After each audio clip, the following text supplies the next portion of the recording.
resources. We have had money poured in by the World Bank, EU, and other donors. Since then, we've unbundled the sector. The results have not been spectacular. We're still having problems. So why do we need to reform? We need to reform because we want to have increased access to electricity. We want efficient access to electricity. And also we want ETSA to be sustainable. Participants lauded the strives by Ministry of Energy but urged governments to do more. With future threats and financial hurdles, the country's journey towards energy sustainability remains troubled with challenges. However, government officials maintain that with continued investment, reform and cooperation, Sierra Leone can achieve its 2027 electricity goals. For SLBC News, Esther Suzanette Bassi reporting.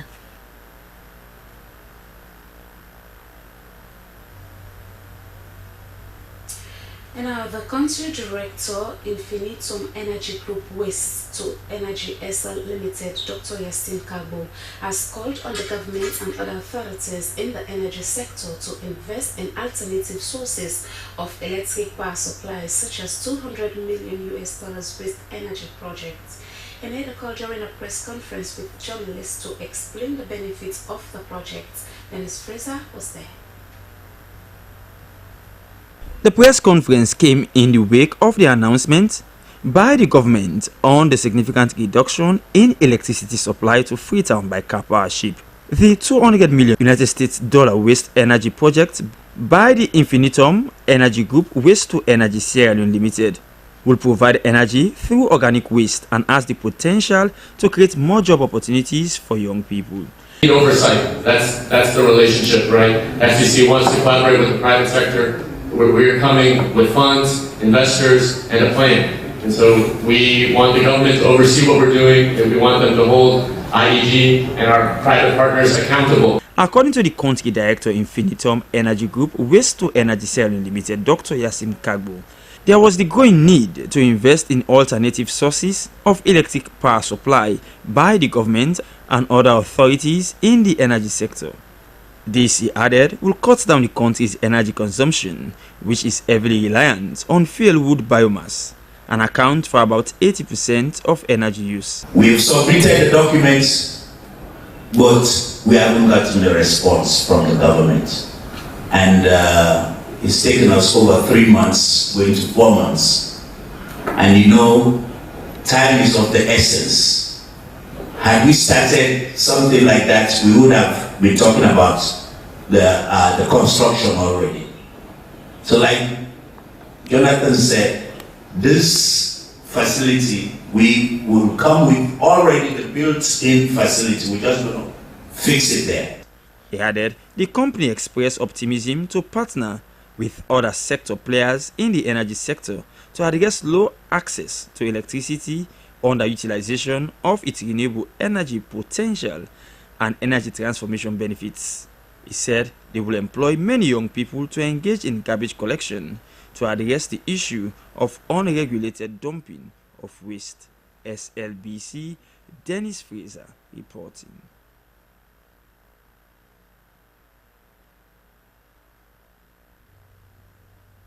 Members of the Interreligious Council have proposed alternative measures to contentious provisions in the proposed Safe Motherhood Bill that is under review in Parliament.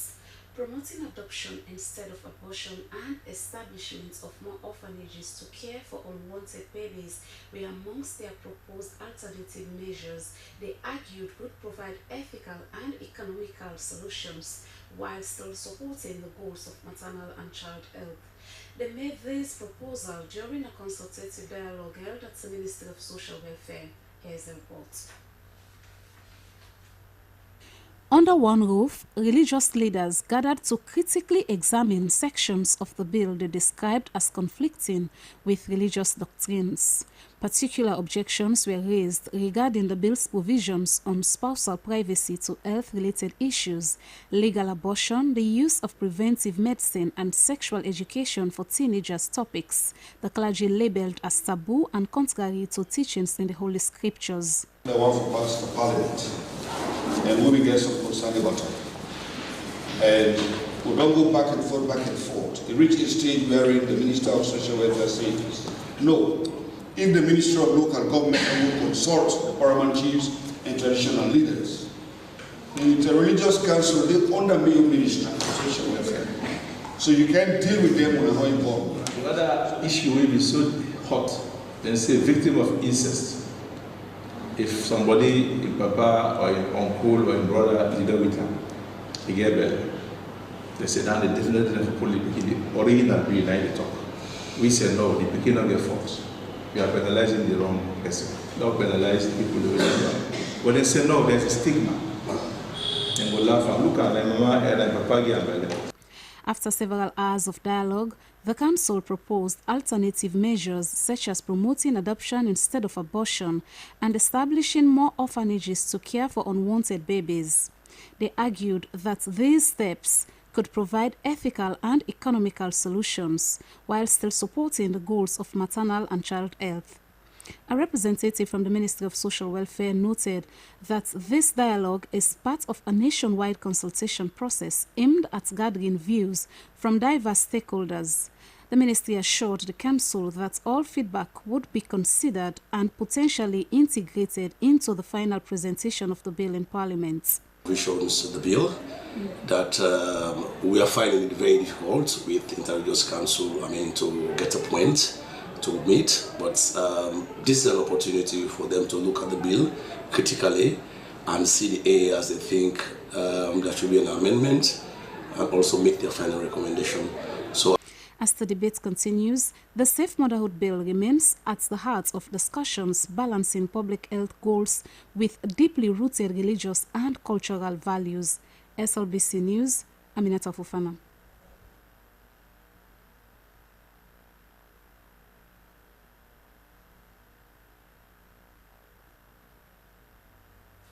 Director of Public Health at the Institute Pasteur de Dakar, Dr. Abdurrahman Sow, has gave commitment to renovate the Central Public Health Reference Laboratory with solar and capacity building of staff, among others. He made the promise during their visit to the lab to look at the challenges and gaps affecting the successful running of the laboratory. Sulaiman Babature has more details. Despite being the hub for all reference labs in the country and participation in detecting and fighting against disease outbreaks, the laboratory is currently challenged with good infrastructure, less lab scientists, no proper or reliable electricity as they rely on solar, which serves half of the lab. The National Program Manager, Integrated Public Health Laboratories, Doris Harding, said training opportunities for staff and bacteriology lab, among others, were among their challenges. For a lab to function properly, we must meet the 5 minimum standards. And what are these 5 minimum standards? One is the infrastructure where we are today. CPHR, as you can see, this is the lab. In 2012, detected the cholera outbreak. 2012-2013, the cholera outbreak. 2014-2015, the Ebola outbreak. The measles, we'll be having intermittent outbreak, is from CPHR. And then, of course, the COVID-19 outbreak is CPHR. And then the Mpox outbreak. The CPHR is also part of the team that are detecting for the Mpox outbreak. But if you go around looking at the infrastructure of the lab, with all our participation in the external quality assurance, which have been scoring 100%, and we even received a certificate of excellence.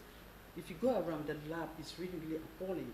During the engagement, the visitors from ECOWAS raised concerns around sharing support among labs in the country as the visitors detected differences between the Sierra Leone Chinese laboratory at Jue and the Central Laboratory. Hearing the constraints the laboratory faces, Director of Public Health, Institute Pasteur de Dakar, Dr. Abdurrahman Sow, promised to help in areas like providing solars, renovation of the available facilities, and providing equipment and their maintenance, among others. In terms of QMF, collab with also we have at WAHO a regional program that we've already supported many labs from 0 to 4 star. Okay. Even some are accrediting already accredited in Nigeria and in 5 labs. Ghana, Nigeria, etc. And your lab will be also in the same position. They also promised to help in pushing the lab's action plan and to include the laboratory in some of their projects, and suggested that they find ways to empower lab scientists to masters and PhD levels. Executive Director, ECOWAS Regional Center for Surveillance and Disease Control, Dr. Mamadou Derasso, commended the staff of the Central Public Health Reference Laboratory for their dedication and hard work, despite having limited resources and equipment. The visitation was part of ECOWAS' commitment to strengthen Sierra Leone's health system, especially eradicating mpox. The Central Public Health Reference Laboratory was established in 2010 but officially opened in 2012 by the Ministry of Health. SLBC News, Sulaiman Babature reporting. The People's Republic of China, through its Chinese embassy in Sierra Leone, has donated a huge sum of over 1 million yuan to the Ministry of Health. The new assistance of over 1 million yuan in cash was to help the country's public agency eradicate the mpox epidemic in Sierra Leone. Emmanuel Samura reports. Giving an update on the current situation of the mpox epidemic in the country, Executive Director of the National Public Health Agency, Professor Forisa, said there are about 4,800 suspected cases that have been tested. About 3,900 of those cases are positive, with about 3,000 recovered and 20 deaths recorded. Professor Forisa said they currently have about 900 active cases, adding that their new direction is to extract all active cases from communities to modern treatment facilities. The new direction is we want to make sure that all activities are extracted from the communities and brought under treatment facilities so that they can be taken care of properly and to prevent the chain of transmission. Handing over the jumbo check, the Chinese ambassador to Sierra Leone, Wang Qing, outlined China's continuous medical support to Sierra Leone aimed at strengthening health systems in the country. Ambassador Wang Qing said their new assistance of over 1 million yuan in cash was to help the country's public health agency eradicate the mpox epidemic. We are here today. We provide a new assistance of 1,150 million yuan in cash. It's equivalent to $50,000 to help increase the capacity and the efforts of the Sierra Leone government to fight against the mpox diseases. And receiving the check, the Minister of Health, Dr. Austin Debbie, praised China as one of Sierra Leone's most trusted partners that always swiftly lends a helping hand to Sierra Leone in terms of health challenge. Dr. Austin Demby said the provision of such huge sum in the fight against mpox marks a special moment of solidarity between friendships both countries share. This is a special moment, a special moment of solidarity. Solidarity in the sense when things are good, you have your friends around you. When things are not so good, you have your friends around you. And for being a trusted, reliable partner that you could all count on consistently over the years, we want to say thank you to the government and the people of China. Dr. Demby also commended the health workers who have been the foot soldiers in the fight against the disease and urged them to double their effort in the fight against mpox. He stressed the need for active community engagement, which also aids in the fight against the mpox disease. Emmanuel Samura, SLBC. The principal magistrate of Kenema Court number 1, Mustafa Brahmacha, has issued a bench warrant for the first accused person, Amidou Cissé, a local musician and one among the associates of Sierra Leone's Ambassador Entertainment, President Caudinero. Amidou Cissé and Mohamed Kabo Elias made the Nero having tried for allegedly assaulting another musician, Frederick Peters, alias famous Mohamed Koma, was in court. In an interesting matter titled IGP versus Amidou Cissé and Mohamed H. Kagbo, the principal magistrate of Pademba Road Court No. 1, Mustapha Bremaja, issued a bench warrant for Amidou Cissé for failing to attend court proceedings. Amidou Cissé is a local musician and one among the associates of Sierra Leone's entertainment ambassador, Caudinero. Amidou appeared later in court after the second accused person, Mohamed H. Kagbo, alias Med Dinero, had already been detained. Magistrate Bremaja also ordered for him to be put in custody. Cissé and Kagbo are standing trial on 7-count charges, including conspiracy, assault occasioning actual bodily harm, disorderly behavior, and intimidation, all contrary to various provisions of the law. According to the charge sheet, the alleged incident occurred on the 22nd February 2025 at the Radisson Blue Hotel in Aberdeen, Freetown. The accused persons were said to have launched a coordinated attack against fellow musicians Frederick Peters, commonly known as Famous, and Ibrahim Fofana. Both accused persons were expected to appear for the hearing, but only the second accused person, Med Dinero, was present during the trial. The absence of the first accused, Amidou Cissé, prompted the lead prosecutor, Joan Bull, to request a bench warrant for his arrest as well as his sureties. The magistrate granted the request and also denied bail for the second accused despite pleas from the defense counsel. For Slbc, Mohamed Koma reporting. The Minister of Justice, Alpha Sisi, has met with the Sierra Leone Police leadership at the senior officers' mess in Kington to discuss strategies for enhancing communication, human rights protection, the rule of law, and improvement of the justice sector coordination. During the engagement, Minister Sisi acknowledged the significant progress made within the justice sector, but emphasized the importance of unity in addressing public concerns, adding that the public criticism of the Sierra Leone Police also impacts the judiciary. The reason they must work together to foster effective collaboration to ensure justice for all. He highlighted the need for increased training on case file management, particularly to address sexual and gender-based violence, and emphasized data tracking as an essential tool for rebuilding public trust in the justice system. In response, Inspector General of Police William Fayastelu welcomed the minister's initiatives, reaffirming the police commitment to working closely with the Ministry of Justice, noting that the police executive management is prepared to address the thematic issues raised.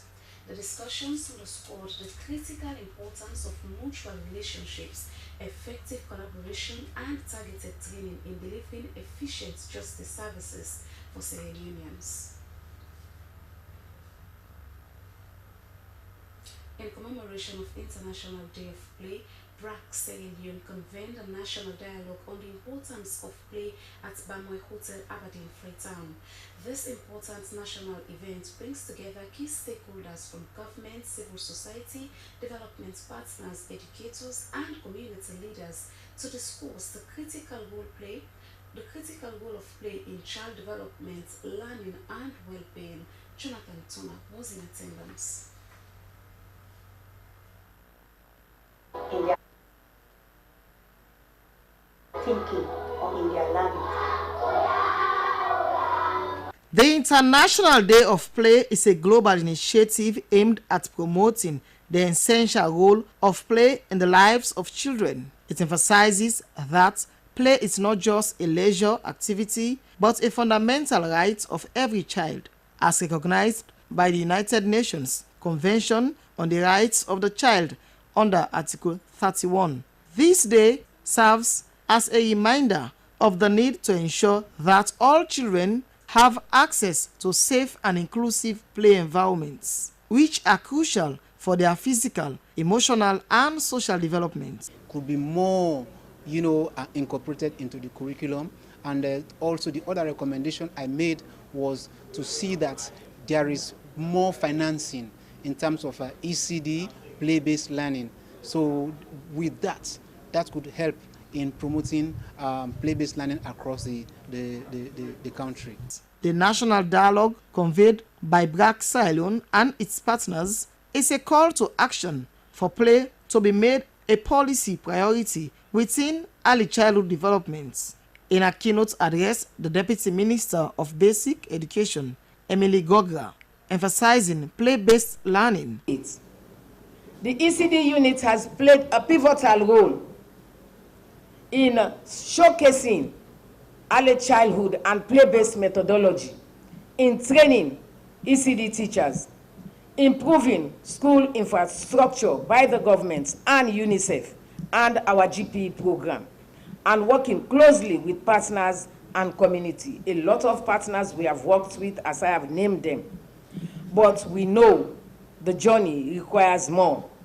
Clear national standards, community engagements, as we have mentioned. During the panel discussion, numerous recommendations were made by the panelists for concrete policy and programmatic actions to promote play-based learning in early childhood development centers. The International Day of Play is a vital occasion to celebrate and advocate for children's rights to play, fostering environments where they can strive and develop essential life skills. For SLBC News, Jonathan Turner reporting.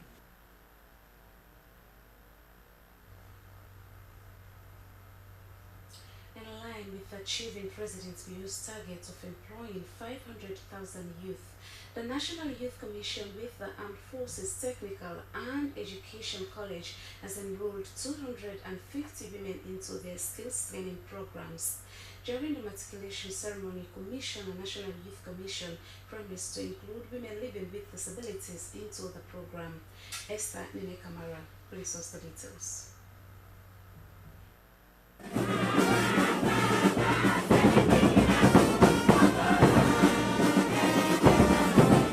It was a joyous moment for the new intakes as they demonstrated excitement from the procession to taking oath and to signing of the register. These students were enrolled into various courses including solar and renewable energy, hospitality management, vehicle maintenance and repair, and electrical and electronics, among others. For them, this was the beginning of their journey to entrepreneurship and self-empowerment that will enable them change their lives and the society. This sponsorship is more than financial aid. It is a statement that we believe in the potential of young people to become agents of change in our beloved nation. This is the third batch to be enrolled since 2018. The Director of Studies AFTEC encouraged the new breeds to be dedicated, disciplined, and hardworking. It told them to meet their senior colleagues to improve their skills and learn fast so they could match up the growing economic challenges. It said the journey will be tough but achievable. As we look forward to the future, the skills and knowledge you gain here will prepare you for the challenges ahead. The world is changing rapidly and adaptability is key. Embrace every opportunity to learn and grow. Remember that education is not just about acquiring knowledge. It is about developing the ability to think critically, solve problems, and adapt to new situations. From 80 women last year, the Commission, through funds from UNDP, now enrolled up to 250 women this year.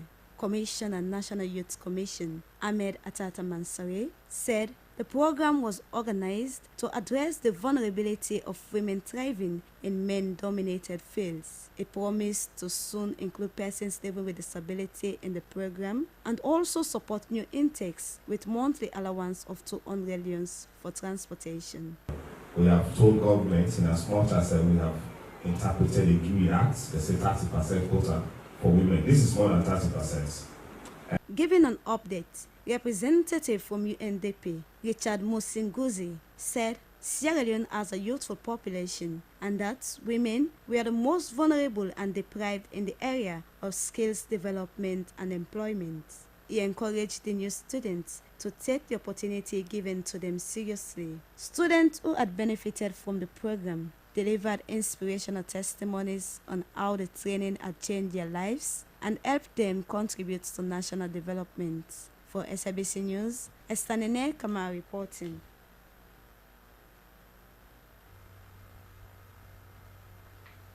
And now, in a bid to support the government's Big Five Changer agenda, Medium-Term Development Plan and the United Nations Sustainable Development Goals (SDGs), the Deputy Managing Director of the Sierra Leone Water Company, Salwako, Dr. Albertai Senhavi, has outlined the objectives of the 6-town project. In an interview with SLBC's Kenema, Dr. Avi revealed that the project aims to provide safe and sustainable water supply to rural communities, targeting 2,500 people, 100 communities, 78 chiefdoms, and 14 districts across the country.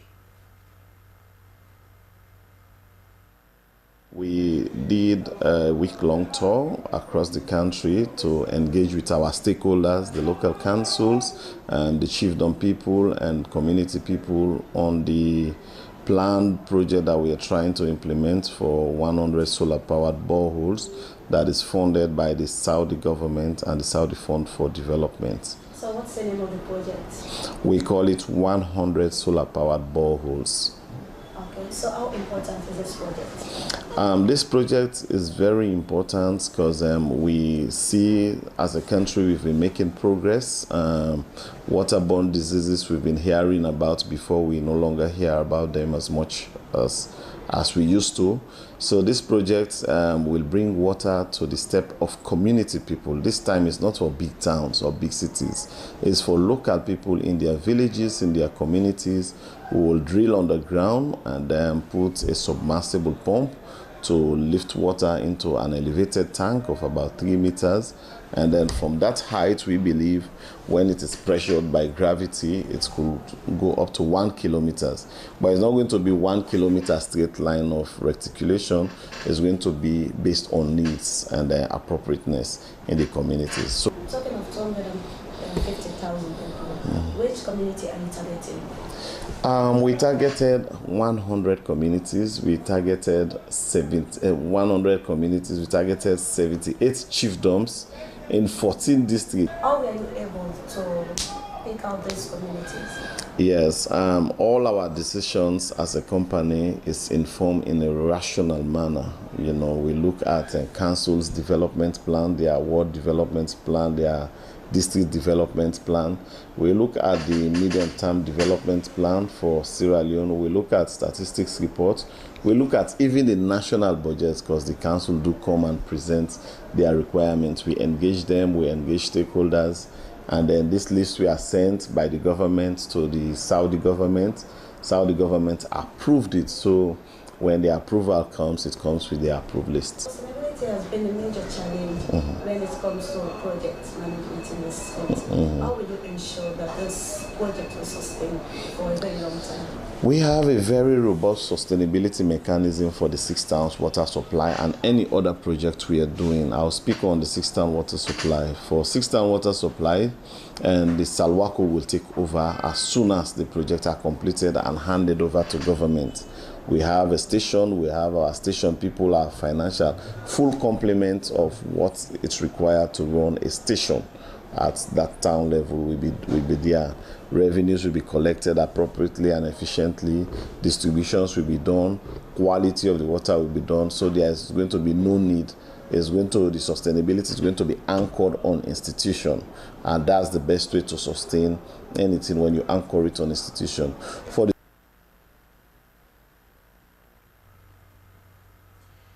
That was the Deputy Managing Director of Salwako, Dr. Albertai Senhavi, outlining the objectives of the 6-town water project to SLBC's Kenema. We continue with more stories, and you're watching SLBC News Live. Now, in Watslow, the local unit commander of the Watslow Police Division, Superintendent Bankole Masaye, has launched a robust crackdown on the sale and abuse of the harmful drug known locally as kush. The operation targets 2 notorious hotspots, Basatan and Kamajo Bridge. Mohamed Sadio Kamara reports. Send the reports with the scripts compiled by Cecilia Alisisi.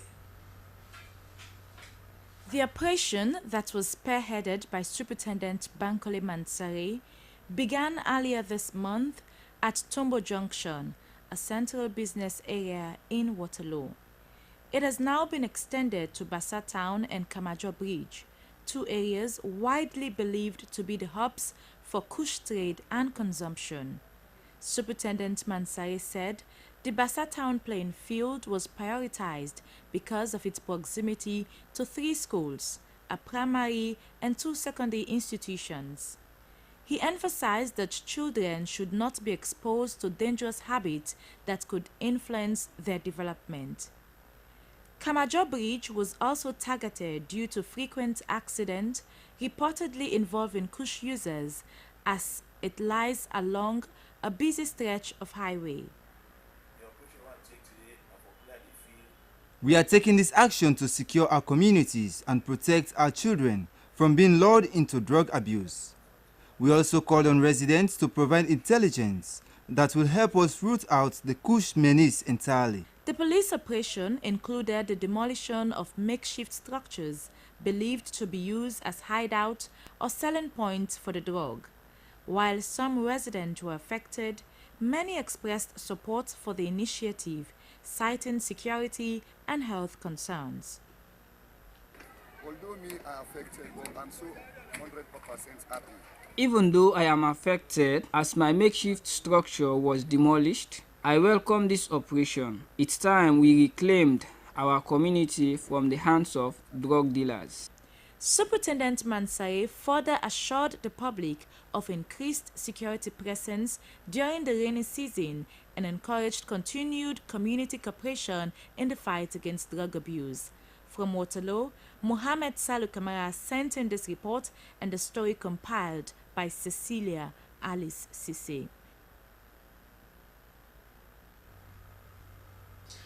Well, it's now time for the international news.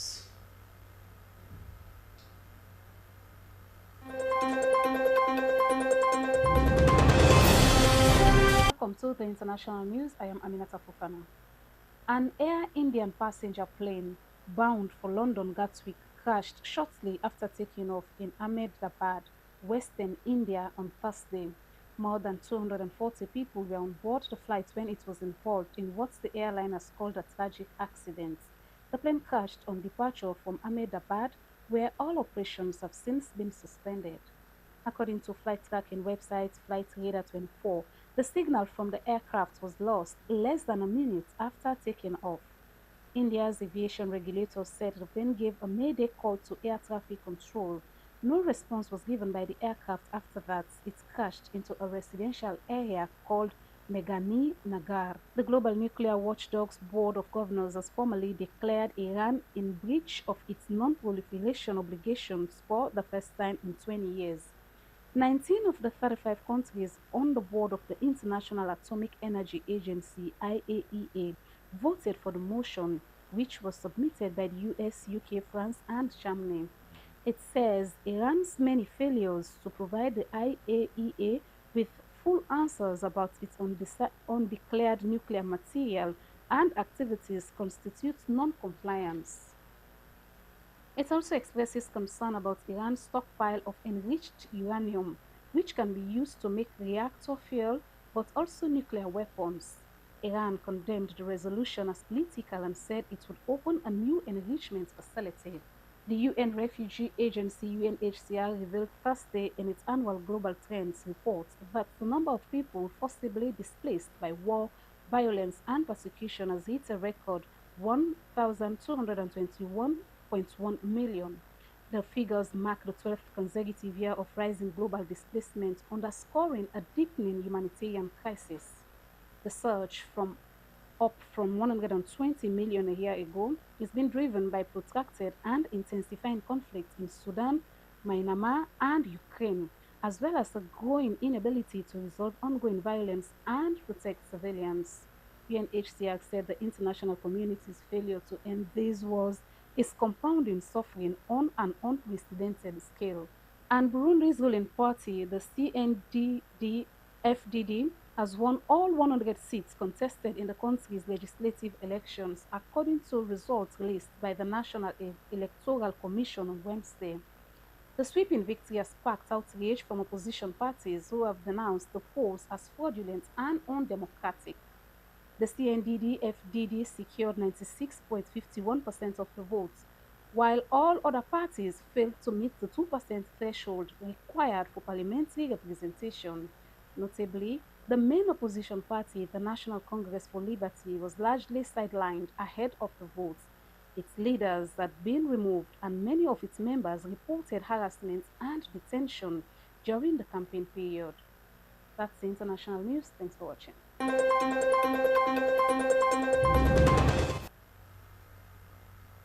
Well, from the international scene, we now move over to our entertainment news. Hello and welcome to the entertainment news with me, Julian Dumboya. In this edition of the entertainment news, Sierra Leonean artists attend the 2025 BET Award. After nearly 2 years of anticipation, the world's biggest boys brand is officially back. The 2025 BET Award, which took place on the 9th June 2025 at the Peacock Theatre in Los Angeles, as a way to celebrate the achievement of entertainers, Sierra Leone superstars like Drizzy Lake and Medis the General attended the event. Drizzy Lake has an exclusive interview with OK TV, which is an international One TV. Hey, my name is Drizzy Lake, aka Ben 10/10, Sierra Leone representer. Big up OK Africa. Are you ready now?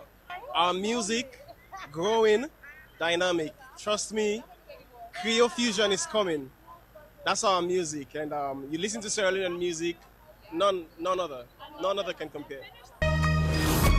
That was indeed a great interview.